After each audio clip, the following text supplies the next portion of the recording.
Hello everybody, welcome back to the Transformative Teachers webinar series. We had a break last month for the Northern Hemisphere summer, so there was no webinar in August, but we are back today with Kera Gustafson. Welcome, Kera. Hi. So before we jump into everything, I just want to check everybody can hear us. So could you please type into the chat box the last thing that you ate? For me, it was pasta. Cake. Oh. Wow, there's some great things coming up.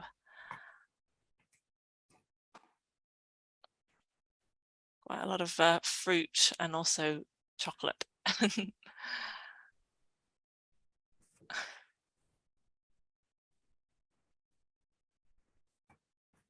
Oh gosh, it's making me hungry again. I've only just finished my lunch.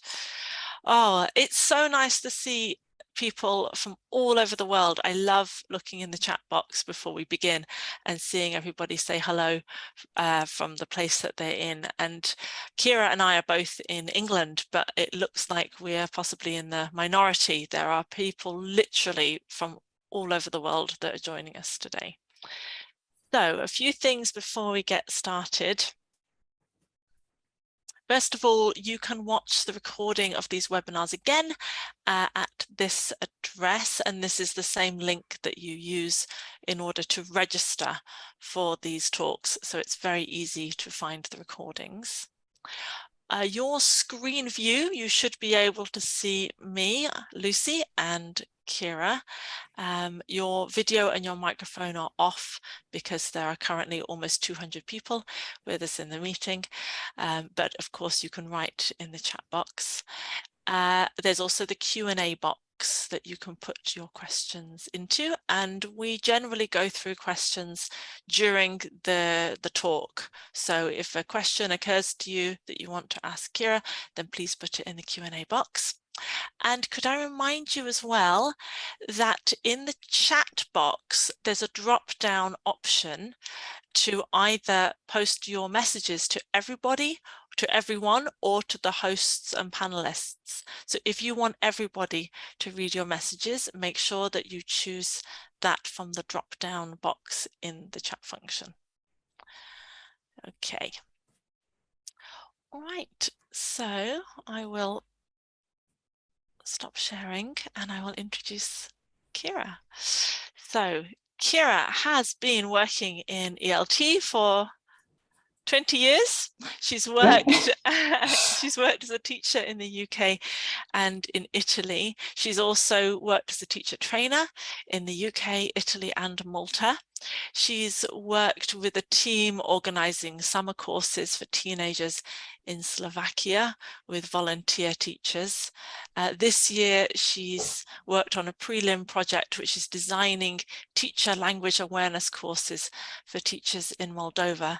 She has a Delta and an MA TESOL and has also supervised MA TESOL students. She's currently vice principal at ELAC Study Vacations, and she's also a Trinity examiner. So a huge welcome to you, Kera. I'm really looking forward to chatting today because we spoke last week and it was absolutely fascinating, everything that I learned from you. So I shall pass over to you. Okay, all right, thanks, Lucy. So shall I share my screen straight away? That might be easier. Okay, can you see that? Yes. Just 1 second, let me share a different version. 1 second, sorry. Might be better. Okay. Yeah, that's better. All right, so we're going to talk about critical thinking today. And I think before starting to get into the details, I want to acknowledge that this is a huge topic. Critical thinking relates to almost everything we do in life. It's relevant to most jobs, most careers. We use it or should be using it to make decisions and to face various challenges in life. It also challenges us to have maybe uncomfortable discussions about things like bias, maybe bias in the media, acknowledging our own unconscious bias, and how that might affect our decision making, and then leads us to discussions about how we can make better informed decisions maybe, and making sure we don't make unfair judgments. So it's a lot to cover, and there is an argument that we should be doing critical thinking in specific courses and dedicating lots of hours to developing critical thinking and telling students that we are helping them develop these skills. But as a language teacher, I also acknowledge that we are under a lot of pressure to teach a lot of different things and to cover curriculum, and we don't have that luxury of dedicating maybe all these hours to critical thinking. So what I would like to do today is discuss various ways we can tweak, maybe extend or expand or adapt the activities that we already do in the language classroom, and also maybe expand the lesson itself so that we are still helping students develop their language skills and use their second language, but we're also helping them develop their skills, if that makes sense. All right, so we're going to focus on what critical thinking is very quickly, and then we're going to focus on why it's important, why we should be teaching it. It's good for us to understand that as teachers, as well as the students themselves to understand why we're doing it.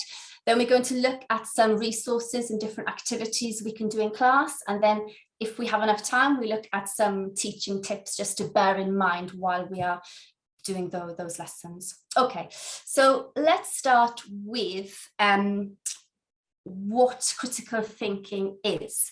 And I think I asked Lucy this last week, and maybe it's not that easy to answer in a few words. When you think of critical thinking, what comes to mind? Lucy, I'm going to ask you again. Oh gosh, I can't remember what I said. I suppose it's being aware of our own bias and the bias of the material, the text that we're reading, and questioning how much we can take as accurate. That's not what I said last week, I'm sure. It's not a test. That's fine. I've got a definition for you, so don't worry. I think if you look in any dictionary or learn a dictionary, you might find something like this that talks about analysing information, maybe coming to a logical decision, weighing up different arguments and understanding if something is true or false. If you put it into maybe a search engine and look for images, you might find images like this, things that show maybe games that require critical thinking, lots of light bulbs everywhere, maybe thinking outside the box, organizing thoughts, considering a lot of different things before coming to a decision or an opinion. And I wanted to include this because, having spoken to you and to another colleague, we realized that often there is some confusion with learners of English. They might confuse thinking critically with criticizing, and they're two very different things. And if you are going to talk to your students about critical thinking, maybe it's a good idea to highlight this. Criticizing is often being negative about something. It's often having a personal opinion about something, being very subjective, whilst critical thinking is more about being objective and thinking about things in a bit more detail. I think it can be very daunting for students if they think of critical thinking as criticizing, because when I teach academic English, students say, how can I possibly apply critical thinking to the author of this book when I'm a student and I know so little? But they're probably thinking that they need to find fault with it rather. And it's not quite as difficult as that. No. So to move on, I think we need to look at why we should develop critical thinking in the classroom. And I want to talk about it in general and talk about this huge, I guess, skills gap that there is everywhere. And I'm not talking about one country or a certain continent or a certain hemisphere. This is everywhere in the world. And by skills gap, I mean that we have this huge need for people with critical thinking skills in the workplace.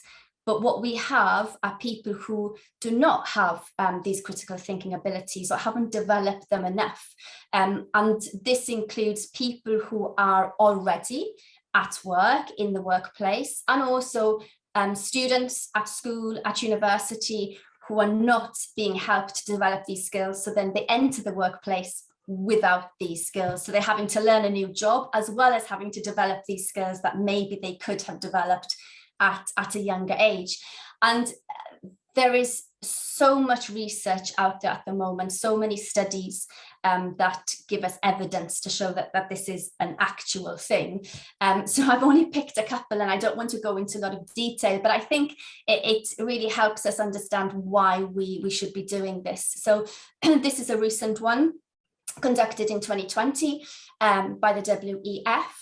And here they talk about critical thinking being an in-demand skill in the lead up to 2025. And what I found fascinating here is that this study was conducted across various countries and across various industries. And it really shows you how necessary critical thinking is. So we're talking about industries like manufacturing, education, finance, public sector, energy technology, and then in totally different countries with different first languages, different cultures. So from South Africa to Mexico to France to India to the I don't know, Philippines, so everywhere. Which so I find that really interesting. And also, I guess it means for us as teachers, no matter what student you have in the class, where they're from, what job they would like to do, this is relevant for them. And then there was another study that looked at different research. And again, they identified critical thinking as being very important. And they were looking, I think I made a note of this, for the next 15 years, so further into the future, these skills will be needed. And it's quite interesting, they talked about technology and how technology will be even more embedded in the workplace, but critical thinking will still be needed. So it's not as if, I don't know, robots or machines can take over. They still need us as humans with critical thinking skills. And this quote I found to be useful because Cheryl Lloyd talks about that we lack a plan for equipping students or people with these skills, that we haven't really thought about how we're going to do it. So I guess the best place to start is in the classroom. And I also wanted to add this next piece of information, this study, because critical thinking skills, they're not just important for the workplace, but they're important in our everyday lives. And this recent study shows that 41% of participants in these studies who were 16 to 20-year-olds couldn't tell the difference between a fake piece of health advice and a true health advice, which I guess I don't want to say is worrying, but it's not great, is it? And yeah, that can impact your own life and your health and your well-being in this case. I think this is all really, and this was really in Slovakia, worrying. sorry. So yeah, so everywhere in the world. Sorry, I think that the point you made about technology and the future and the skills that students are going to need in the longer term future really makes this such a crucial issue, because I think it's difficult for us to really conceive of how the world can change because of technological developments. So I think we're probably not really preparing students in a lot of ways. So I think if they have critical thinking skills, that will help them, I guess, with a lot of new challenges. Do you think? Yeah, definitely. And I think understanding or getting this information for me is quite motivating as well, because it makes you want to help your students develop these skills, because you can see how beneficial it will be, and it makes you question your own critical thinking ability, and maybe you should improve your own critical thinking as well. It's a work in progress, I suppose, isn't it? Definitely, definitely. Okay, and then I wanted to discuss because you might say, okay, this is great, but how does this actually benefit students when they're trying to learn a second language in class? And it can help with language learning in lots of different ways, because when you're developing critical thinking, if you're talking about basics, like what you said, asking lots of questions and finding different answers, that lends itself well to the language classroom, because the more questions and answers you have, the more communication that is taking place in the classroom, and you can get groups discussing, and it's motivating them to use English in a different way. Also, and I find this really interesting, it helps students develop strategies. So the strategies they're developing while developing critical thinking are also strategies that you use when you're learning a language. So things like problem solving, hypothesizing, experimenting. When you're learning a language and you're trying to put different chunks, different words together, it's a bit of a trial and error. You're trying to solve a bit of a problem. Maybe you're used to a sentence in a certain tense, and now you're looking at it using a different tense with a different verb. So yeah, there are strategies that are linked. And also, if you're getting your students to speak more, because it lends itself well to communication and communicative activities, it allows you as a teacher to step back and to see how students are using the language in a natural way, not just looking at maybe the language items or the tenses from this lesson or from whatever you've been doing this week. And then I think as teachers, we're looking out for our students, and we want them to develop as people as well, particularly if you're teaching teenagers or younger learners. And by developing critical thinking, you're helping them to become more confident, maybe to become more independent, to think for themselves, to have a little bit more self-belief in their opinions. And this can help them with so many different things. So it can help them stand up against peer pressure, and then as adults to identify things like scams, so they don't get money stolen from them, or maybe to question conspiracy theories and not take everything as face value because something is in print. There's so much there that all links together, isn't there? Yeah, definitely. And also, and you will see in this seminar that while you're developing critical thinking, it's very difficult not to be developing other skills as well, because they're linked and intertwined. So often people talk about critical thinking and problem solving as if they're the same thing, because you are using critical thinking skills to solve problems. But also while you're developing critical thinking, you're developing maybe leadership skills or emotional intelligence, because you're considering other viewpoints and other opinions. Okay. All right. So let's have a look. Let me just have a look here. Sorry, Lucy, 1 second. Yeah, so have a look at activities that you can do in the classroom. So I wanted to start with photos, because I think this is something that most of us or lots of us use in the language classroom, particularly maybe at the start of a lesson, we show a photo because we can use it to activate schemata or get students interested in a topic. It's a nice way to get students speaking at the start, because you're not asking them something about them, they're having to discuss the photo, so it increases confidence. But before I go into this, I want to maybe talk about doing things in stages, because it is something that I'm going to repeat, I think, Lucy, if you remember, during this seminar. And there's a lot to be said, I think, for doing things in stages and asking questions in stages. And you will see what I mean as I discuss this. But if you start off with asking simpler questions and then they become more challenging linguistically or in terms of thinking, students then become more and more confident in their abilities. They speak a little bit more English each time you ask them a different stage of question, and you will get them thinking critically more naturally. The same as creativity. If you just give students a project and say, okay, I want you to think creatively, I want you to think critically, it's really difficult. So you need to do it a little bit more slowly. Okay, so let's have a look. Okay, so this is an example of a free photo that I found online. So you can find free photos anywhere. I quite like this photo. So the first stage would be asking students factual questions, which they feel quite confident when it comes to answering them. So you would ask them, okay, look at the photo, look at the person. Where is she? Who is she? What's the weather like in the photo? So they can say, okay, it's a woman, I think, and she's in the countryside, and it looks as if it's cloudy or it's stormy. It's not too difficult to answer those questions. And then you want to challenge them a little bit more and ask them, well, who do you think she is? You've said what she's wearing, you've said where she is, so who do you think she is?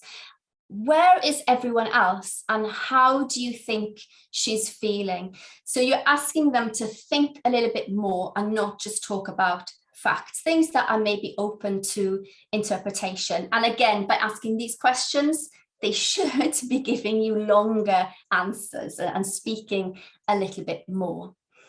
Then the next stage is asking them why. So for example, this person is wearing a white dress. In certain cultures, people wear white dresses to get married. So is this why you think she's a bride? Is there another reason why you think she's a bride?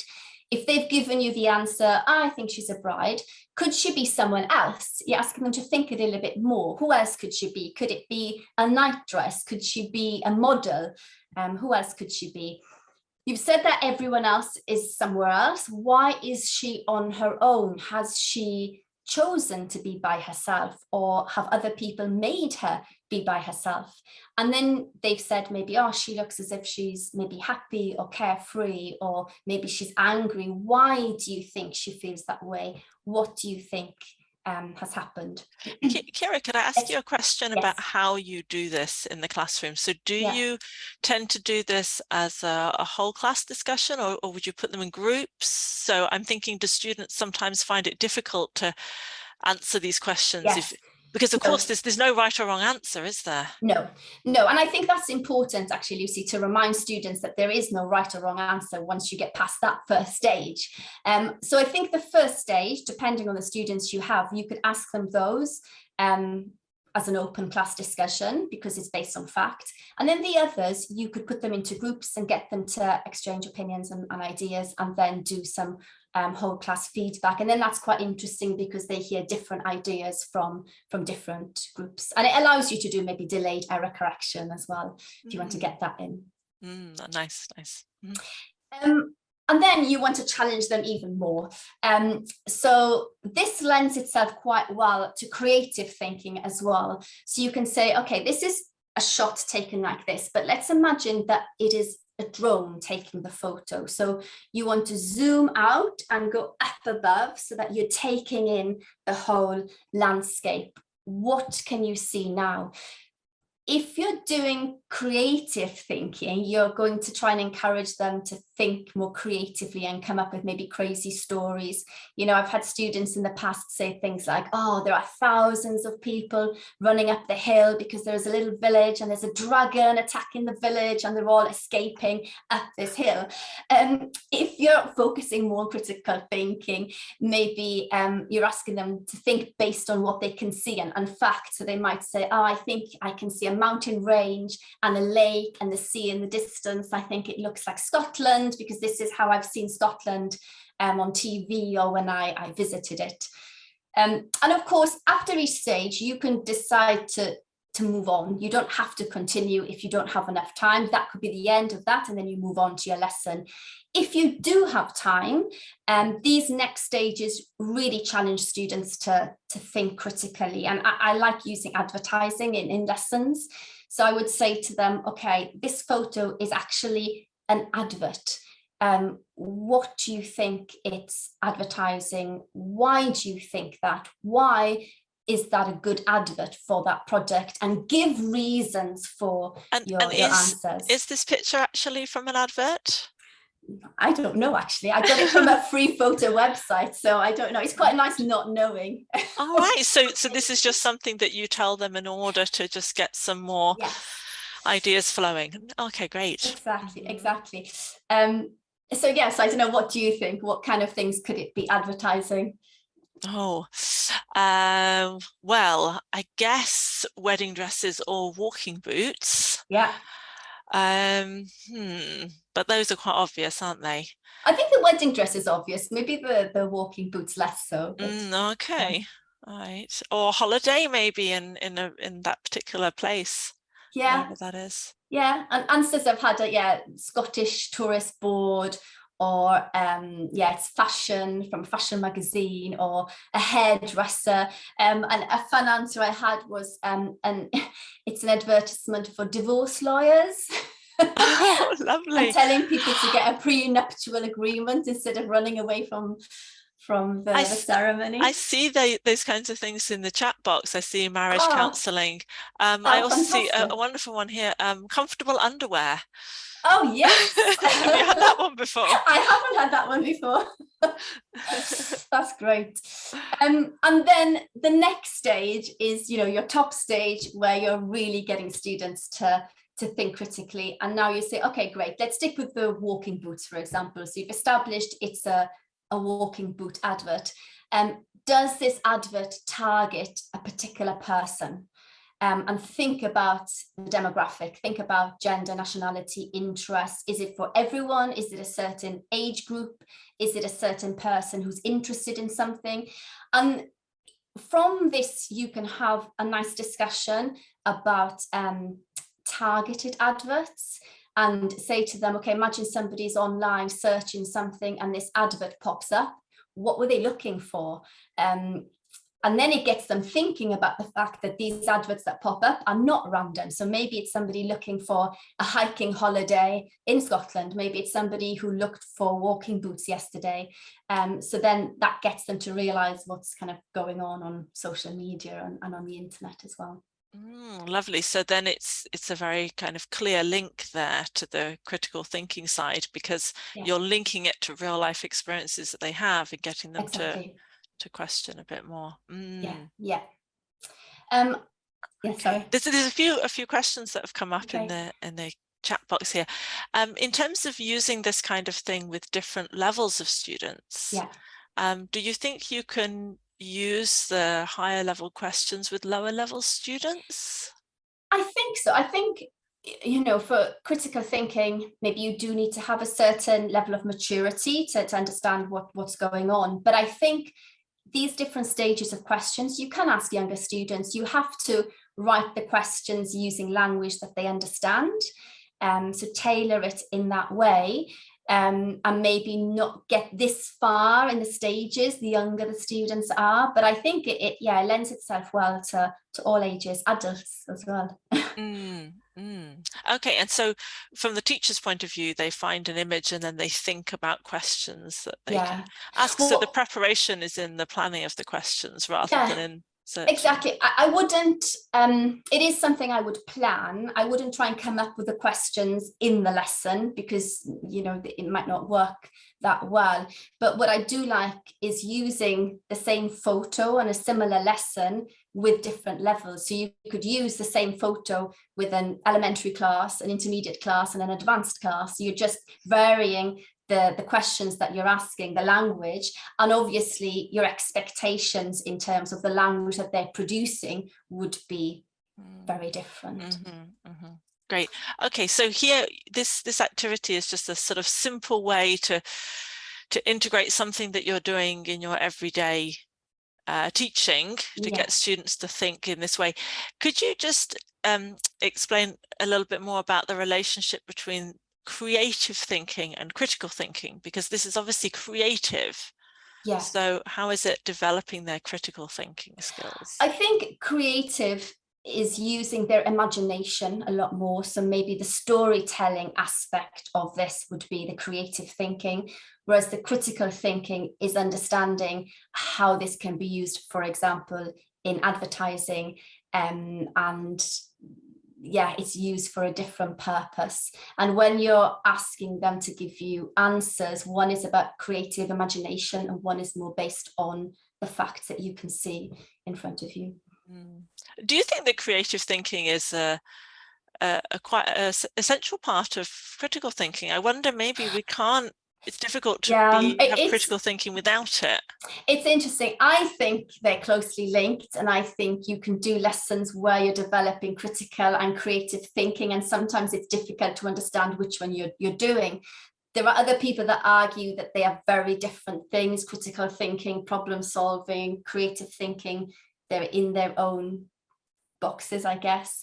But that isn't really what I like to do.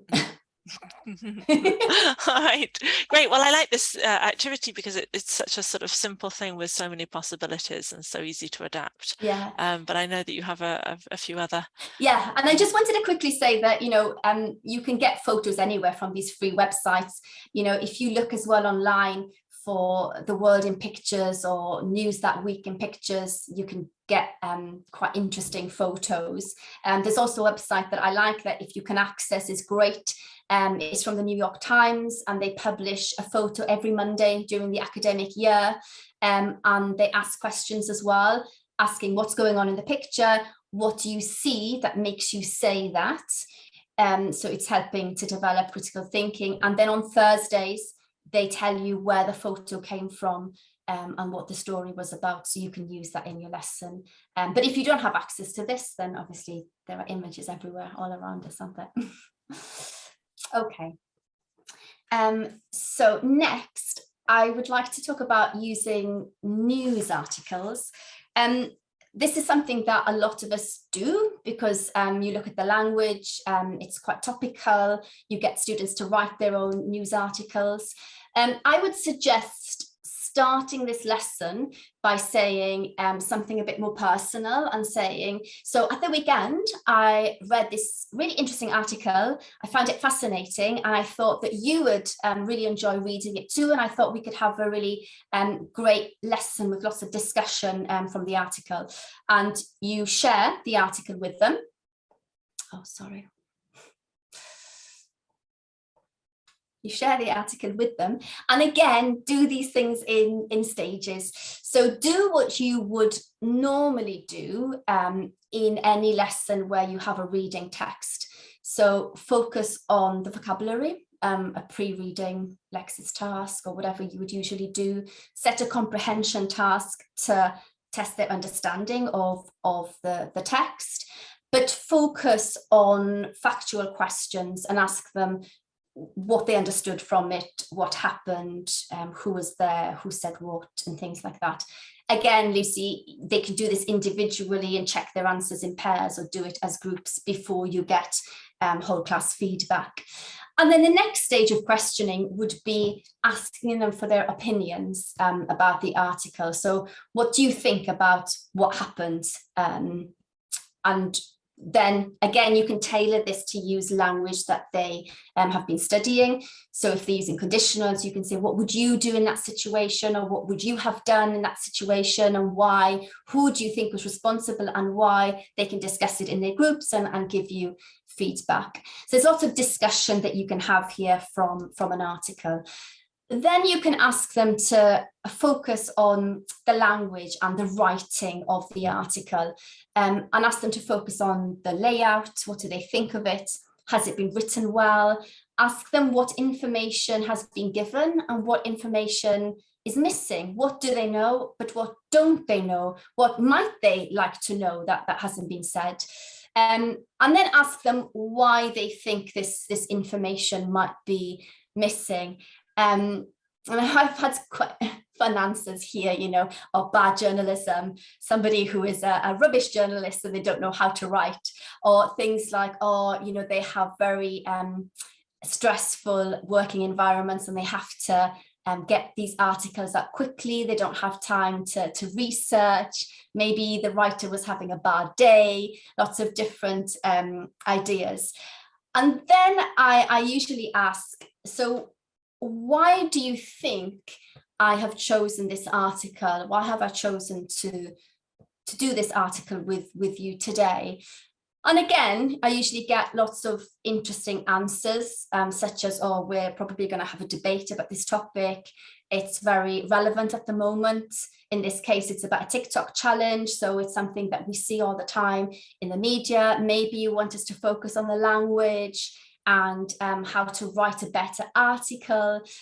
And I've done this with classes of teenagers, with adults, with teachers, and so far, no one has given me the answer that I wanted. Why did I share this article with them? Why do you think? Oh, this is a trick question because I know the answer. But so you said that this particular article you told me last week is fake news. Yes, exactly. And it's not true. That it would never occur to me that you would share a fake news article in a classroom. And why do you think that the students, the teachers, the adults, whoever there's been in class, why they haven't considered the fact that it might be fake? Despite having told me that it hasn't been written that well, it's missing a lot of information. Why do they still not think it is fake news? They probably wouldn't expect their teacher to give them fake news to read. So It's because it comes from you. Exactly. It comes from somebody they trust, me. It comes from a reliable source, I think is me. And also because the story is quite believable. You know, it doesn't talk about, I don't know, zombie apocalypse or something crazy. And again, you know, this lends itself well to discussions about fake news. And the fact that we do maybe on social media see something, read it, believe it, share it, because a friend of ours did it and we trust them and we believe that they would never share fake news, so it must be true, and we don't do any research to see if there are any other articles about this episode, and we just share it, and that's how it continues. So leading on from this, you can have discussions about how to identify fake news. There's lots of free resources online that help students identify fake news. A nice exercise is to get students to then create their own fake news and create again, like I said, not a zombie apocalypse or something that is imaginary, but something that is really believable, and then tell you why this is fake news and what they have done to make it appear like fake news. And by creating their own fake news, it highlights even more to them how people go about creating fake news. And that might be an activity for older students, but yeah, very valid, I think. So do you think that students, it just doesn't occur to them, well, not just students, anybody, do you think it doesn't occur to us that there might be quite a lot of fake information out there, that almost we would only find it if we weren't looking for it? We wouldn't just come across it.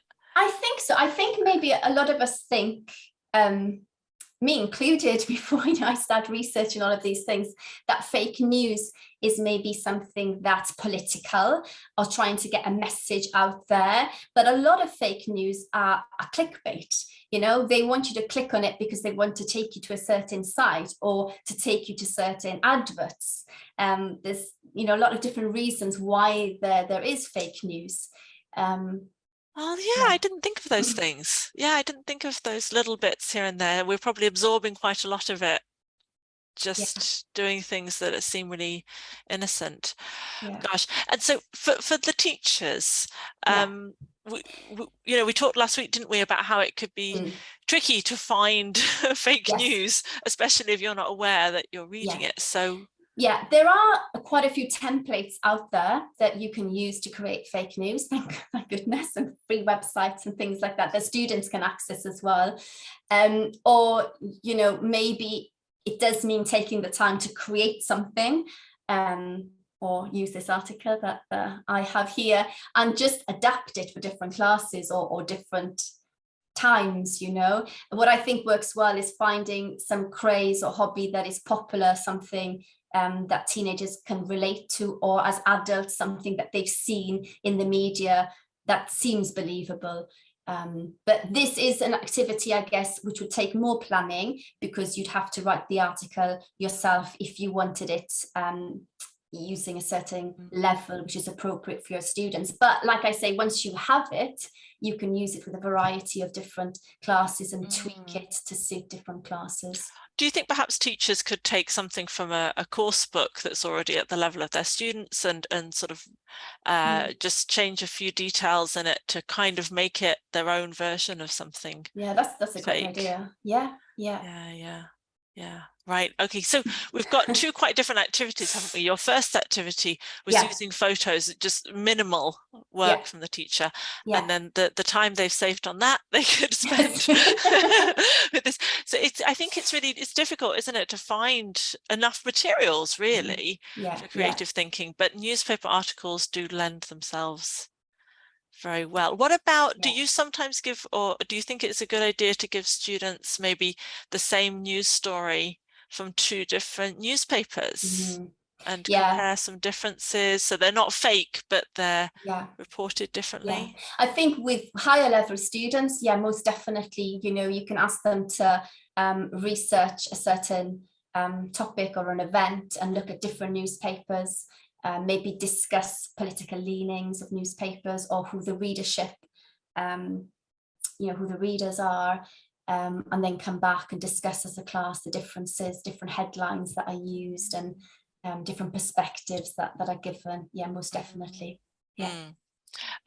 I think in the chat a few people are asking about particular websites, but I think we've found, haven't we, that some websites are accessible in some countries and not in others, so it's probably just better for teachers to search wherever they are and see what they can find through their servers. Exactly. Okay, lovely. Okay, shall I move on? Yes, please. Okay. All right. So the next one is something different again. So this is using sentences. So less preparation here, Lucy. And I think using sentences, this is something that we do all the time. You know, we use sentences in classes. We ask students to write sentences, or we give them sentences and we ask them to do some kind of language activity. So for example, a close activity, a fill in the gaps activity is very popular. So you might have a sentence and a certain verb is missing or a word is missing and they have to fill in the gaps. Let me just share. So for example, a family of 4 ate all their meals together last weekend. So for example, the word underlined, maybe you just give them the infinitive, or, you know, to eat, and then they have to put it in the right tense. Or maybe the fill in the gap would be the word meals, and they have maybe a choice of different food related words and try and choose the correct one to put in the gap. With these sentences, obviously it depends on their level of English and what you've been studying, so you would tweak it so that it's the tense or words that are relevant to your students. So here are some sentences. A family of 4 ate all their meals together last weekend. On Monday, they were all suffering from food poisoning. They got sick the day after they had eaten a chicken dinner. The roast chicken must have caused the food poisoning. Again, you can tweak these sentences and use simpler tenses for your students. So you would do the language activity here as you would normally do, but then ask them to read it as a text and look at the last sentence. The roast chicken must have caused the food poisoning.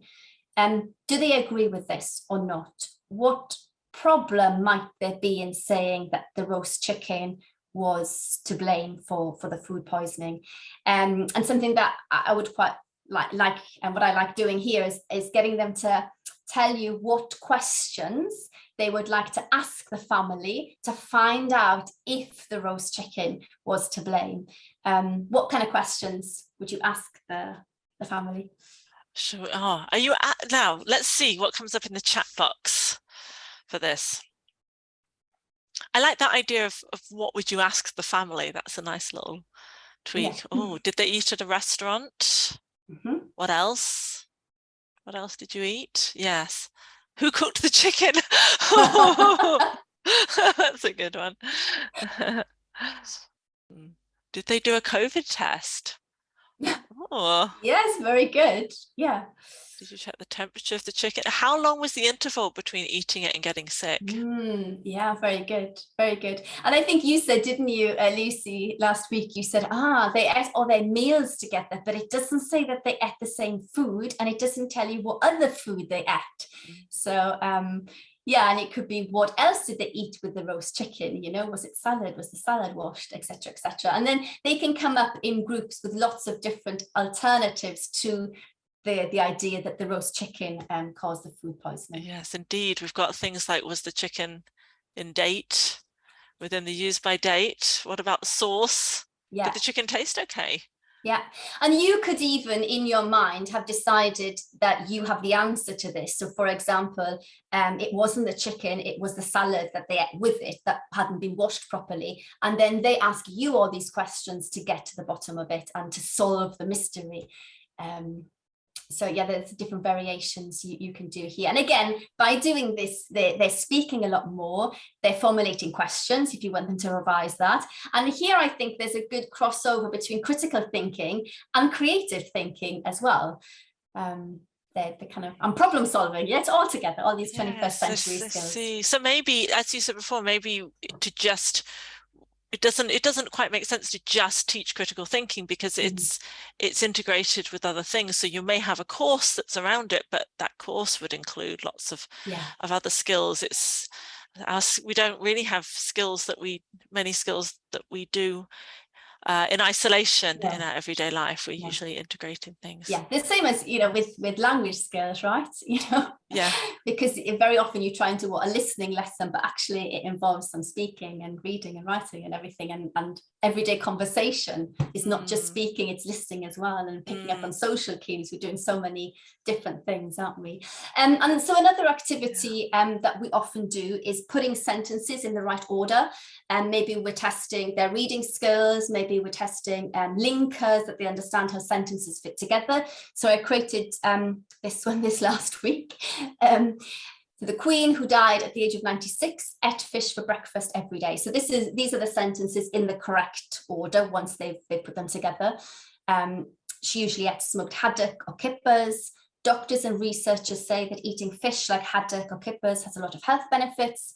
Therefore, eating fish for breakfast means you will live to be over the age of 90.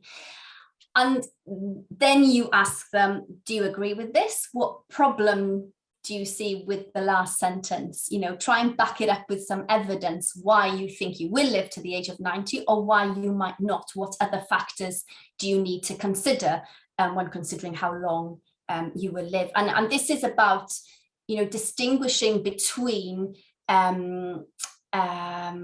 correlation or coincidence, I guess, with causation, and looking at the facts and questioning it. And there's a lot of interesting conversation you can have here when groups discuss, you know, they talk about lifestyle or genetics, or, you know, things like smoking, you know. So yeah, there's a lot you can get from this. So it's not just this initial language activity, then there's a lot of discussion, and definitely a lot of critical thinking taking place. And it's quite nice doing this kind of activity before, maybe we were talking about these stages, before asking students to write a cause and effect essay or presentation where they have to talk about graphs and interpreting data, for example. Right, so these are just little things that you could slot in at the beginning of the lesson, Yes, and then you've got that extension possibility, and then they do another skill from it. Yeah. Lovely. Yeah. Okay, and the final thing I would like to look at is asking questions. So this is something we do naturally in the language classroom. We do ask students a lot of questions because we want them to answer, we want them to speak. So again, this is about getting students to speak more in class, and also getting them to think more critically.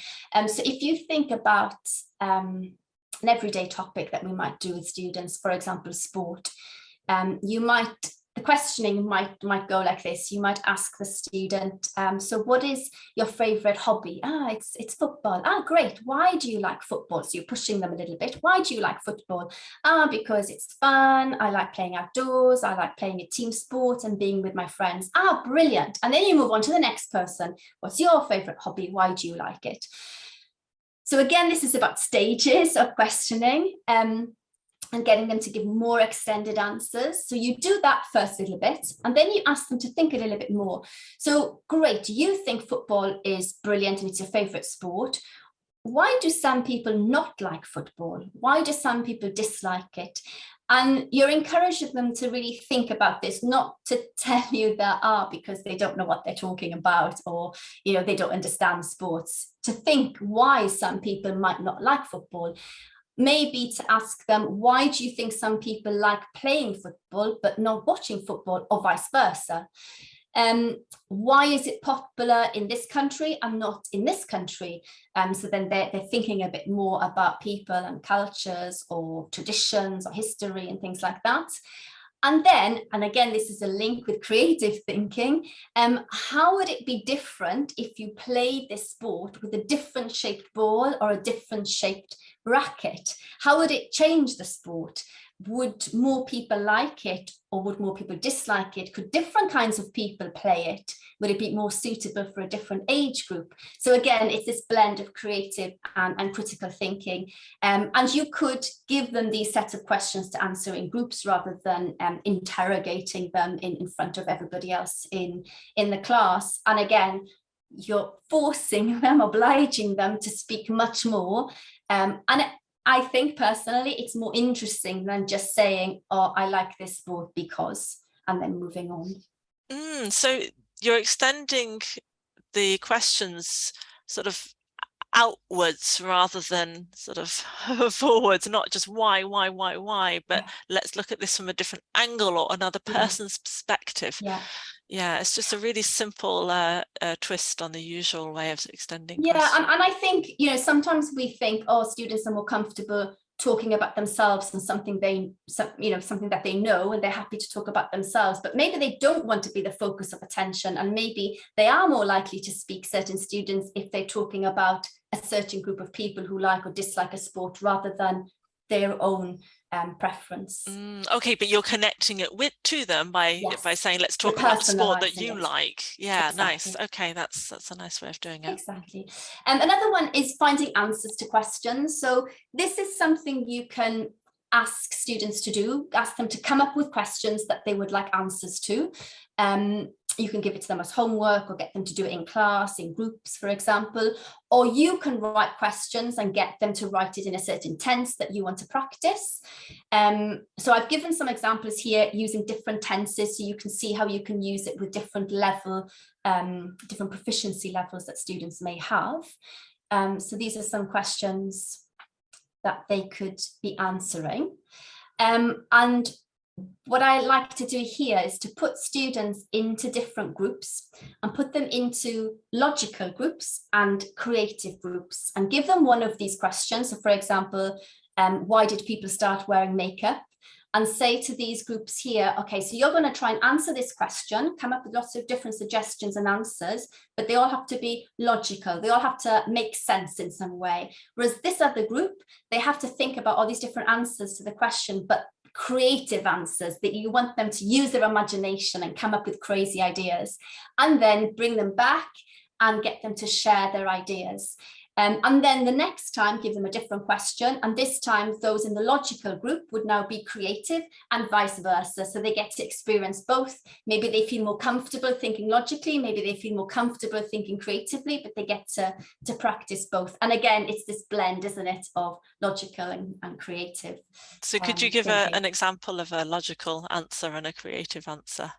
I guess, I guess, with people starting to wear makeup, they could talk about things related to history, or maybe war paint and various things like that. Whereas others come up, answers I've had before are things about scaring off aliens, and aliens invade and they don't like red paint on your face, or, they put glitter to scare off these aliens. And so Really creative, really creative. Yeah. And I just want to remind people at this point that your talk is about critical thinking in teenagers. So Yes. these activities are all things you've designed with teenagers. So perhaps if some teachers here are teaching younger learners or older learners, they might want to think of ways that they can adapt them. But these are tried and tested with these teenagers. These are tried and tested on teenagers, but also on adults. You know, they work well on adults. And I think I watched your last seminar, Lucy, where we were talking about gifted children who ask a lot of questions, but little children in general ask lots of questions, don't they? So it's also relevant for them, I think. Yeah, that's true. That's true. Okay. We only have 5 minutes left. That's fine. I will go through. It's fine. I can speed through these last few ones. Okay. The next one is about making group decisions. So it's always nice to put students into groups and get them to plan something together. And a typical activity would be, okay, you're going on a holiday. I want you to decide where you're going, who you're going with, and what you're going to do on the holiday. And this can lead to lots of discussion, but often they're in agreement pretty quickly. And they're like, oh, we all want to go to Spain. We want to go on a beach holiday and we would like to do water sports. And then it's done. So to encourage them to speak a bit more and to consider, weigh up pros and cons and options, would give them different options. For example, do you want to go to the seaside, the mountains, or the city? Do you want to go in spring, summer, etc.? Do you want to travel there by car, train, bus, plane? And ask them to discuss all the options, the pros and the cons of each option before deciding. So the pros and the cons of the car, then the pros and cons of the train, etc., etc. So you're extending the speaking activity, making them speak much more. They might come to the same conclusion, but it's longer to get there, and you're pushing them to think and weigh up different options. And then the final one is considering the opposite opinion. So you might ask students or groups of students or individuals to give you their opinion about something. For example, fast food, you know, what do you think about fast food? And a student might say, oh, I enjoy eating fast food, but actually I don't think it's a good idea. It's unhealthy. You don't have quality time with your family because you don't sit around the table. All great ideas. But then challenge them and ask them, similarly to the first one about sport, ask them, why do people have the opposite opinion? What arguments do those people have? So people who like fast food and think it's a good idea, what arguments do they have? And again, you don't want them to rubbish other people's opinions. You want them to really think carefully about why people might think that. And then challenge them even more to give you some evidence of how those people would support their opinion. And then finally, you would ask them to agree with, and I understand sometimes this is difficult because they might still disagree with that point of view. So if they really cannot agree with it, maybe say why they understand one of the points, understand why people may think that.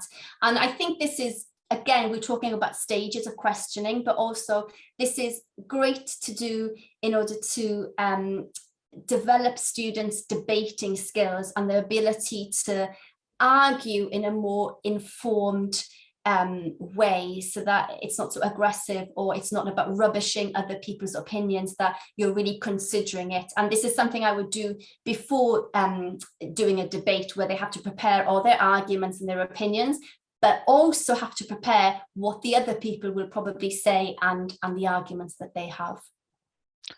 So I noticed that a lot of these activities, well, all of these activities have in common that you're encouraging students to look at things from different viewpoints. Yes. So I guess that's the basis, I think, of critical thinking, because we might have our own biases that we bring to something, and it's really good if we can think, can I think about this in a different way? Can I consider what someone else might say and why, and really try and get into their shoes? These activities are all encouraging students to put themselves in these different positions where they wouldn't naturally. Definitely. And it also helps them develop emotional intelligence as well, because that is the same kind of thing, isn't it? Understanding people that may not have the same idea. So can I just quickly go, if we have 1 minute, Do I have time? I think there's just a couple of things that I want to mention that I see have come up. So I see that there's lots of discussion in the chat and in the Q&A about different little adaptations, like what if my students are nervous, or if they're not used to doing this, or should we use smartphones? I guess that these activities are all quite sort of, they're the bread and butter, they're the basis of teaching. So I guess you think teachers could just try different things and see what works? What would you suggest? Yeah, I agree. And it depends on the group of students that you have. You know, some of it, for example, the last one about what evidence do people have to support this? They could kind of make it up based on what they have heard, but they could also go and research it from reputable sites and find evidence to support the opposing viewpoint, and then bring it back and explain why people think this way. So teachers can use these activities either as a sort of quick 5-minute thing at the beginning, or they could make a whole lesson out of it, I suppose. Exactly. And I won't go through these because we don't have that much time, but they're just things to consider. Scaffolding, for example, is very important. If you're expecting students to justify, exchange opinions, they need to have the language to do it. So either something you've taught before, or give them a sheet that they can refer to use the language. Using command words that you know, when you're setting a task, you choose your command words carefully, so then they are naturally then thinking critically. So you're asking them to compare or think of different ways or think of different solutions. And finally, giving reasons for a task. Sometimes students want to know why are we doing this? What's the point of it? And you can remind them. It brings me back to the beginning of this seminar. Remind them of the benefits of developing 21st century skills, not just in everyday life, but because we have this skills gap in the workplace, no matter what they want to go on and do. God, yeah, so important. So just to remind everybody that these, as we said, these webinars are available to watch again. So I think especially with that last screen, there's so many useful teaching tips. We could put, exactly. Someone could rewatch and pause. I will put up again in a few minutes. I'll put up again the link that you can use to access the recordings. One final thought I have is that I noticed that all of these activities involve a lot of speaking. Yes. Which is the thing that no matter how much speaking I did in my classes, my students always said we want more speaking. So this, I think that will really appeal to the students to give them a real motivation to do these things. Wonderful. Okay, Kera, thank you.